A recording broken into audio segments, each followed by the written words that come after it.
नाम नरेंद्र गुप्ता है।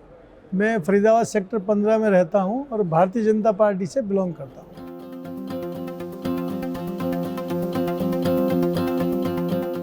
मेरा निर्वाचन क्षेत्र का नाम फरीदाबाद है।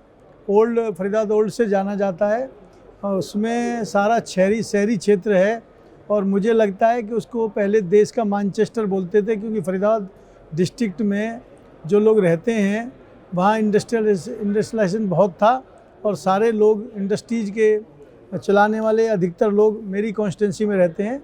अर्बन जो शहरी विकास हमारे HSVP होता है, हरियाणा का शहरी विकास प्राधिकरण, उसके द्वारा बसाया हुआ है। अधिकतर सेक्टर्स हैं। साथ साथ मेरे यहाँ स्लम क्षेत्र भी बहुत सा आता है और सेमी अर्बन एरिया भी है।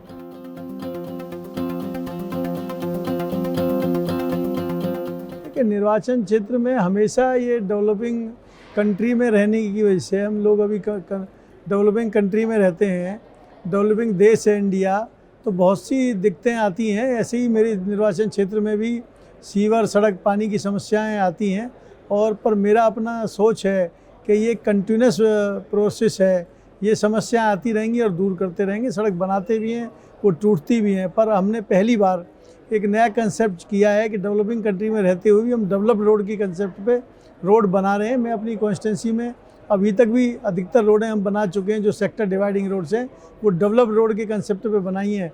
मेरा अपना मानना है कि वो रोड बनने के बाद 25 साल तक वो कहीं नहीं जाएंगी।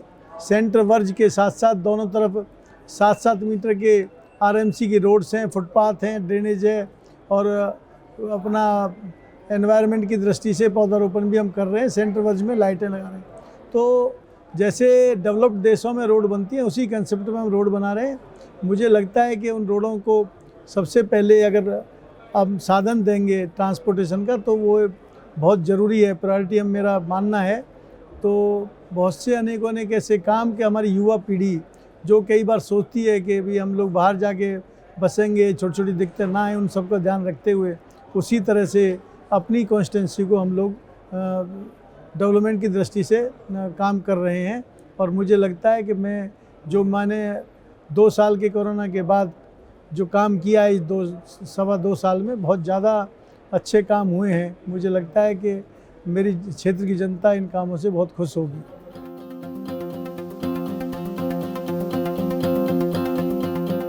देखिए, जब राष्ट्रीय जो विधायक NLC की तरफ से जब इन्फॉर्मेशन आई कि इस तरह का कोई सम्मेलन हम कर रहे हैं, तो पहले हमारे मन में दुविधा थी कि कैसे पूरे देश के हर पॉलिटिकल पार्टी के लोग एक जगह इकट्ठा होंगे। पर जैसे जैसे इनका डेडिकेशन देखा और बार बार फ़ोन आने के बाद में इनके बारे में मैंने जाना, तो मेरे मन में भी जिज्ञासा यहाँ आने की हुई और यहाँ आकर मुझे बड़ी खुशी हुई है कि बहुत एक सिस्टमेटिक तरीके से आध्यात्मिक जो राजनीतिक रूप से राजनीति में आध्यात्मिक कितनी ज़रूरत है उस सब पे भी ऐसे सेमिनार अटेंड करने के बाद मेरे को बहुत अच्छा लग रहा है कि इन लोगों ने बहुत अच्छा प्रयास किया है। देश में पहली बार किसी एक फोरम पे 1500 से 2000 MLA MLC इकट्ठा होना कोई छोटी बड़ी बात नहीं है। इतना अच्छा कार्यक्रम के लिए मैं कराड़ परिवार को धन्यवाद करता हूँ और उम्मीद करता हूँ कि ऐसे ही लोग देश में अगर 2-4 और पैदा हो जाएं तो जो ये कटता है राजनीति का नाम जो बदनाम है वो हमें यहाँ से सीख के ज़रूर जाएंगे हम लोग और आगे राजनीति को नई ऊंचाइयों पर लेके जाएंगे। और राजनीति में हम सोचते हैं कि ये गलत लोग ही आते हैं, ऐसा नहीं है। बहुत सी भ्रांतियाँ हैं, उनसे भी हमें मुक्ति मिलेगी।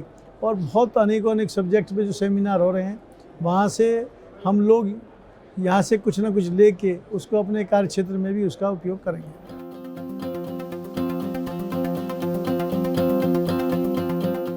मुझे सबसे पहले मेरी पार्टी के द्वारा 2019 में फरीदाबाद से चुनाव लड़ने के लिए मुझे टिकट दिया गया था और मेरा पहला चुनाव था, क्योंकि मैं समाज में और राजनीति में बहुत पहले से सक्रिय था।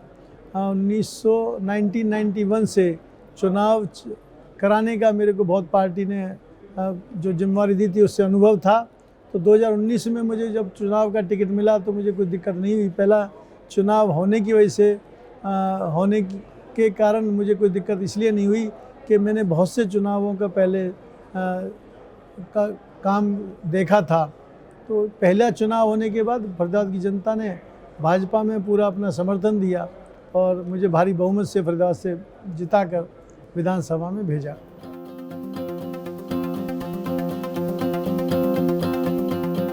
देखिए, हमारा भारतीय जनता पार्टी पहले संघ में काम करते हुए समाज सेवा बहुत समय तक लोगों के बीच में रहने के बाद जब मैं 1991 में एक्टिव रूप से भारतीय जनता पार्टी में जुड़ा तो बहुत से हमारी पार्टी में अनेकों लोग ऐसे हैं, एक नाम लेना मेरे लिए बड़ा मुश्किल होगा, पर आज वर्तमान आज की जो समय के अनुसार माननीय मोदी जी के जो काम हैं पूरे विश्व में, जिस तरह से उनको लोगों को देखा कि भाई विश्व में जाने के बाद चाहे वो अमेरिका जाएं, चाहे ऑस्ट्रेलिया जाएं, किसी भी देश में जाएं, और पूरे विश्व में एक अलग तरह से उनकी पहचान बनी है। और संगठन में मुझे उनके साथ बहुत समय से काम करने का मौका मिला है। उनके नेतृत्व में 1991 से 96 में हमारे यहाँ के वो प्रभारी भी रहे आदरणीय मोदी जी, तो मैं उनके कामों से बहुत प्रभावित हूँ और मैं आज उनको अपना आदर्श मानता हूँ।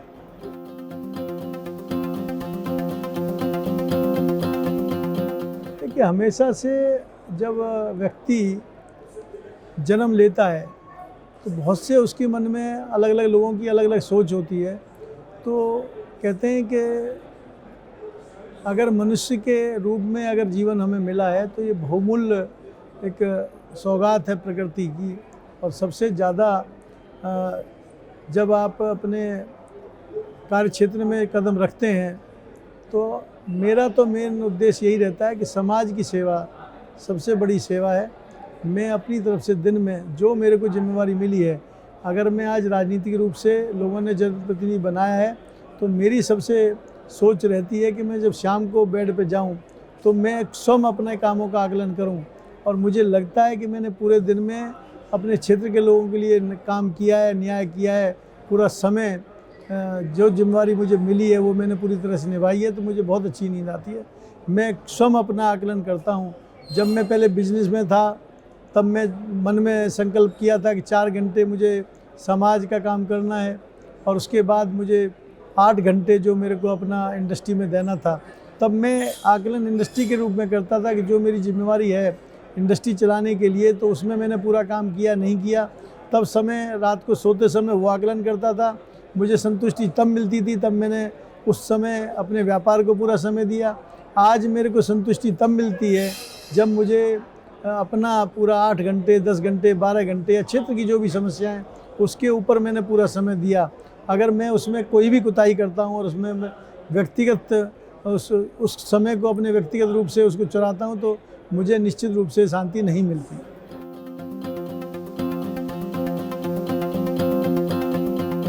देखिए, हमारा भारतीय लोकतंत्र पूरे विश्व के लिए एक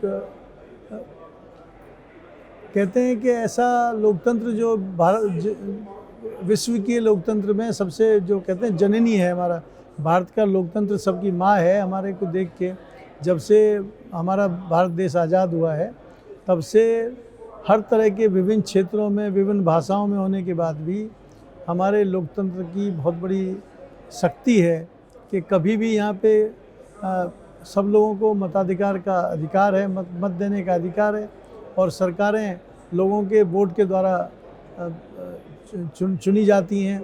और कभी भी किसी भी इलेक्शंस में कभी भी हमारे देश को कोई समस्या नहीं आई है। और मुझे लगता है कि सबसे सशक्त लोकतंत्र हमारे भारत का है जो पूरे विश्व को दिशा देता है।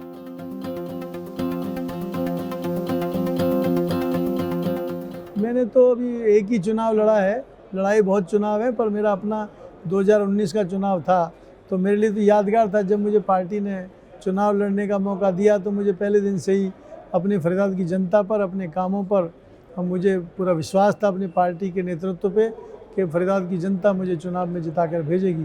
तो मैंने बहुत कॉन्फिडेंस से चुनाव लड़ा। 17 दिन का मेरा चुनाव था जो मुझे अपने क्षेत्र में लोगों से वोट मांगने के लिए समय मिला था। तो उस क्षेत्र की जनता ने, जो देवतुल्य जनता थी, पूरा आशीर्वाद मुझे मिला और मुझे उन्होंने चुन के भेजा हरियाणा की विधानसभा में।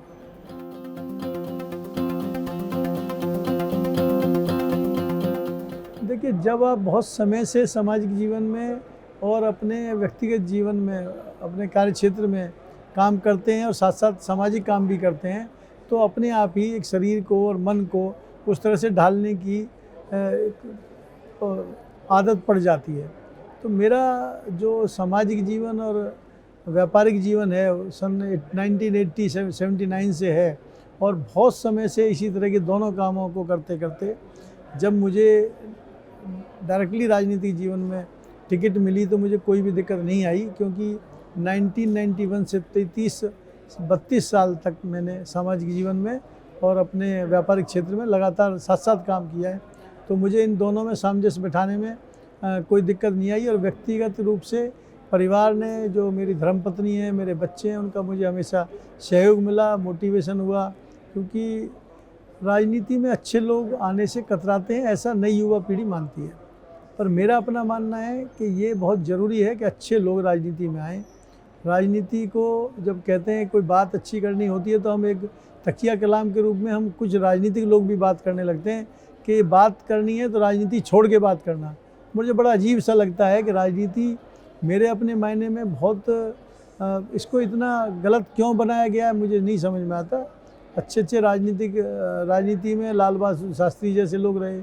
आज की डेट में माननीय नरेंद्र मोदी जी के नेतृत्व में राजनीति में लोग हैं जो कि पिछले गुजरात में 14 साल जिन्होंने शासन किया, एक नई ऊंचाइयों पर गुजरात को पहुंचाया। अनेकों लेंगे, जिनका नाम लेंगे आदरणीय नितिन गडकरी जी, जिनका राजनीति करते करते जो डेवलपमेंट का एक विजन है पूरा देश भी मानता है, दुनिया मानती है। तो मैं कह नहीं सकता कि बहुत अनेकों लोग हैं जो राजनीति में बहुत अच्छा काम करते हैं। तो अपने को ये अपना जो मन स्थिति है हम सब लोगों ने राजनीति के बारे में चेंज करना पड़ेगा, क्योंकि बहुत बदल रहा है राजनीतिक लोगों का काम करने का तरीका।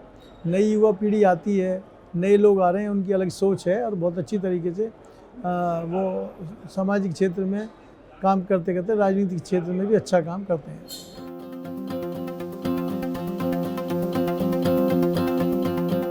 देखिए, आप अगर जो जिम्मेवारी आपको मिली है या जो जिम्मेवारी आपने ली है उसको पूरी इच्छा शक्ति के साथ, उसके साथ न्याय करेंगे, तो मुझे लगता है कि आपके मन में जब आप पूरी शिद्दत के साथ कोई काम करेंगे, जिम्मेवारी के साथ काम करेंगे, तो संतुष्टि अपने आप होगी।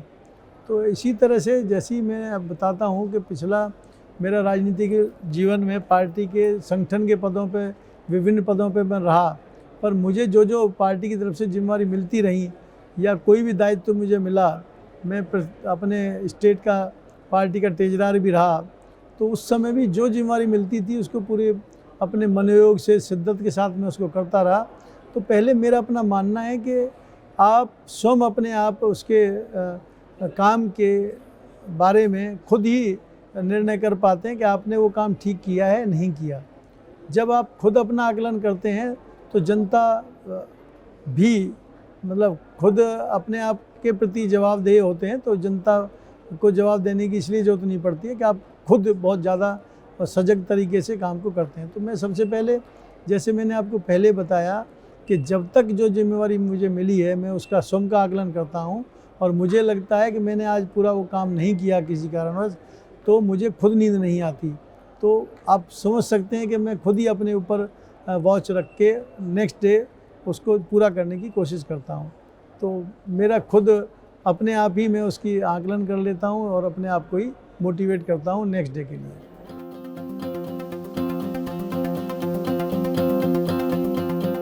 देखिए, मैं तो कहता हूँ कि अपने को, अपना जो युवा पीढ़ी है, एक मन में जो धारणा बनी हुई कि राजनीति में गलत लोग हैं, उसको बदलने के बाद, क्योंकि देश को आगे बढ़ाना है पूरा देश में, जैसे माननीय मोदी जी ने 5 ट्रिलियन इकोनॉमी की अवधारणा की और 11वें नंबर से 2014 के बाद अब हम 5वें नंबर पे पहुँचे हैं, और जिस देश ने हमारे ऊपर राज किया ब्रिटेन ने, उसको भी हमने पीछे छोड़ दिया है। तो हम सब युवाओं को यही अपील करते हैं कि अपने जो आपका मन है, जिस प्रोफेशन में आप जाना चाहते हैं, जिसमें इच्छा है, उसमें आप जाइए। अगर आपका मन राजनीति में है तो राजनीति में भी कुछ लोगों को, जिनका मन है, उनको ज़रूर आना चाहिए, क्योंकि नई युवा पीढ़ी नए सोच के साथ, नई समझ के साथ देश को आगे लेके जाएगी। और मैं तो कराड़ साहब और उनको बधाई देता हूं कि उनके अपने कॉलेज में इस तरह की एक्सपोजर, मैंने पता किया था कि 250, 250 से 300 बच्चे हमारे साथ 3 या 4 दिन के कार्यक्रम में नहीं बल्कि पिछले 2 महीने से इस कार्यक्रम की तैयारी में लग रहे हैं, तो आपको भी बहुत कुछ सीखने को मिलेगा। और इतने लोगों का आप इंटरव्यू आप कर रहे हैं, आप इसी अपने अर्ली प्रोफेशन में जाने से पहले पढ़ते समय, तो आपको बहुत कुछ सीखने को मौका मिलेगा। और मैं तो उम्मीद करता हूँ कि जो MIT के जो बच्चे हैं, यही नहीं आपको देख के पूरे देश के युवा पीढ़ी राजनीति में आ गया है, और राजनीति की जो एक अवधारणा राजनीति के प्रति नेगेटिव जाती है, उसको बदलने का आप काम करेंगे।